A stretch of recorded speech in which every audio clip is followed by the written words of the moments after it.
Founded in 1881, Bartlett is a station on the Katy Railroad, named after John T. Bartlett, who with J.E. Peach donated the land for a town site. By 1884, there were 300 inhabitants, multiple businesses, 4 churches, a school, and the township woolen cotton. By 1898, Bartlett incorporated and had a bank and 2 weekly newspapers. By 1909, Bartlett served as the main depot for the Bartlett Florence Railway Company, later renamed Bartlett Western. In its peak year, 1914, only 30 years after being established, Bartlett reached a population of 2,200, as well as also serving as the main shipping post for cotton, grain, and livestock. Unfortunately, within the decline of the cotton industry in the 1920s and 30s, the Bartlett Western closed, impacting the town's population. And as the Depression continued, the town's population stagnated, leaving the town to its current population of 1,645.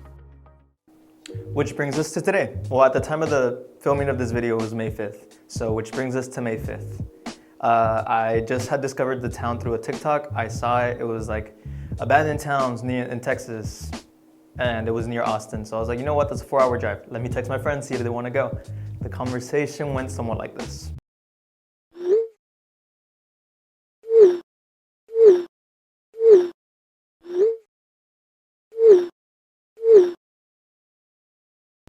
And just like that, because I have some of the best friends in the world, we packed up our things and we headed to Bartlett. Once we did get to Bartlett, we were extremely confused because the town seemed very well kept, and on top of that, our only context of the town was a TikTok video. This being a small town in Texas, we were also pleasantly surprised to see a pride flag, as most small towns in Texas tend to be very conservative. Our first bit of information that gave us some context of this town was this gym right here. The gym had 3 papers posted on the door.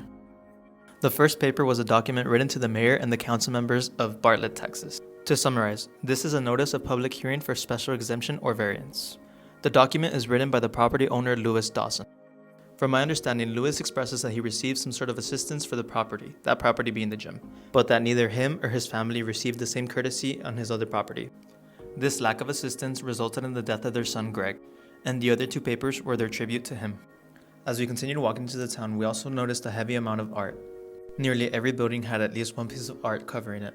Aren't there cigars? Hey, this was a cigar shop back then.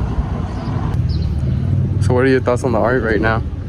Coming from a small I think town? it's very interesting the fact that people choose to, come here and decorate. To even put it up to begin with. Like it's nice because it's not forgotten, but at the same time, like, I have mixed feelings. One, because it's obviously not preserved in a way that like they're taking care of everything else, right? Yeah. But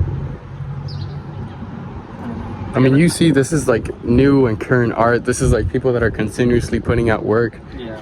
And I don't they choose to put it here. To take it from the perspective of they knew people were gonna come to visit the abandoned city, and that's them keeping it. Because it looks clean. Like it looks like people sweep in there, Yeah. I mean, you'd expect a lot more dust. Yeah. So I don't know. Did you see how they painted that clamshell? Look. Or oyster shell? Oh wow, that's pretty. E for evil. Or my name. After exploring a little bit, we were eager to speak to someone, so we walked into a flower shop and spoke to one of the locals. We kind of saw that people refer to, is it Bartlett? Is that how you pronounce it? Or Bartlett? Bartlett. Bartlett. So a lot of people refer to it as abandoned, So I wanted to see how it actually looked like.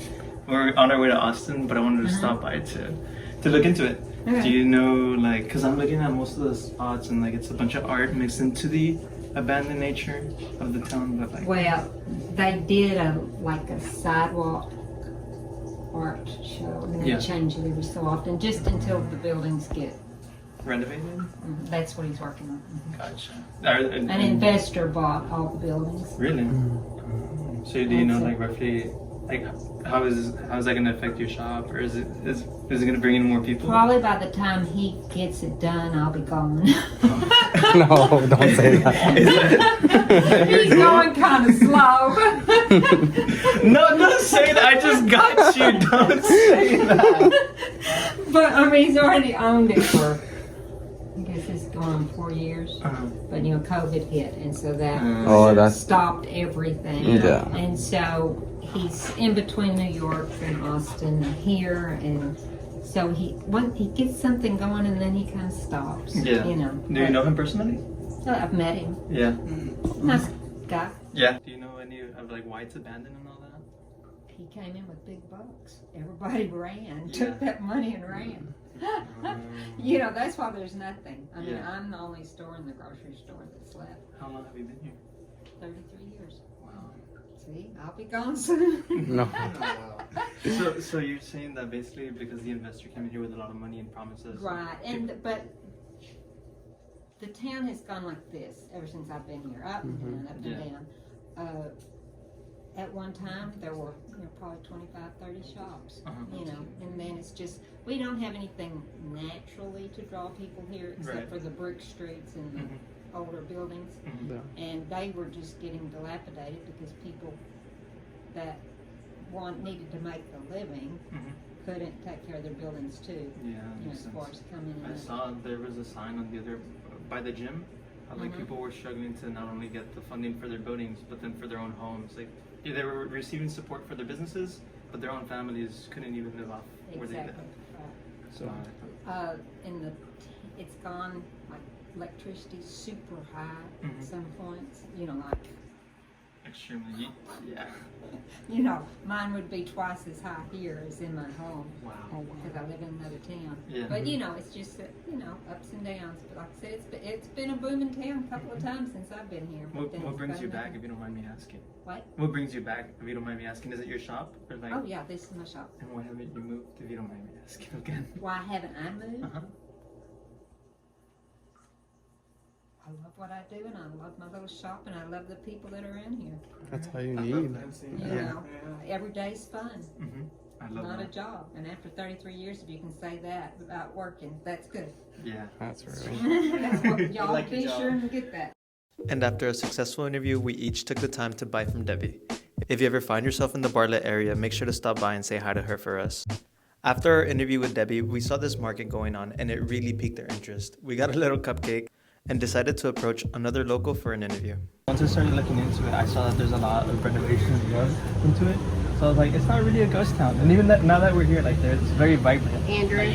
Well, it's trying to come back. Yeah. This whole idea is new. And Jennifer has applied to the grant from the Smithsonian. Yeah.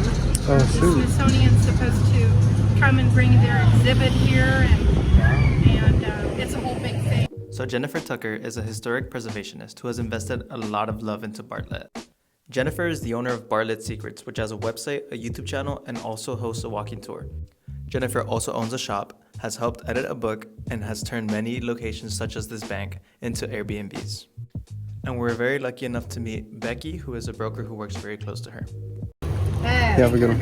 Yes, you. ma'am. Likewise. Okay. I got a little call out to her assistant. Andrew. Nice to meet, like we haven't even met. I'm hot, I'm 50, and I'm old, and I need some recollection, I need some names. We'll go this way. We're gonna walk into You're on speaker, and they're right here. Hey, nice to meet you. Howdy. Good. We're honestly trying to get anything and everything that we can receive. So, whatever details you think we should know about, and because we're filming a video, like, it would be appreciated. Any insight of the town. And just so things don't repeat, I used all the information that Andrew provided me here to make the intro of this video. So huge thanks to Andrew. After a conversation with Andrew, Becky was kind enough to show us the jail. Then I'll tell you something after the fact. Oh, no. Wow. Does it smell good in here? It doesn't smell bad, but it smells good. What they say is that when you go in there, sometimes people come out with a very severe needing to eat. Because The people were starved. yes. And my son-in-law has gone in there, and of course you never tell people until after they go in, right?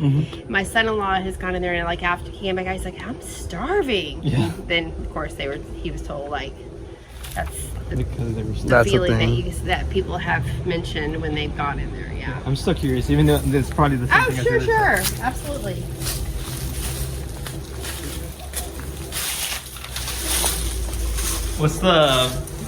What are the handprints? Do you know what that is? I don't know. What handprints? Oh my god! So it's kind of cool to kind of get back to that root piece, you know? But it was so nice to meet y'all. Of course, thank you Thanks so much. Thank you. Going into Bartlett, we had no idea what to expect, and the town continued to avert our expectations. Though the town is not the biggest, it has a huge heart and wonderful people living inside of it. People who took us in, people who educated us, and people who welcomed us into their little town. Bartlett seems to have a promising future, and we wish nothing but the best for the town. I'm beyond thankful to have experienced the town the way that we did, and I hope you enjoyed experiencing a bit of Bartlett yourself. Thanks for watching, and I will see you in the next Ticket Elsewhere.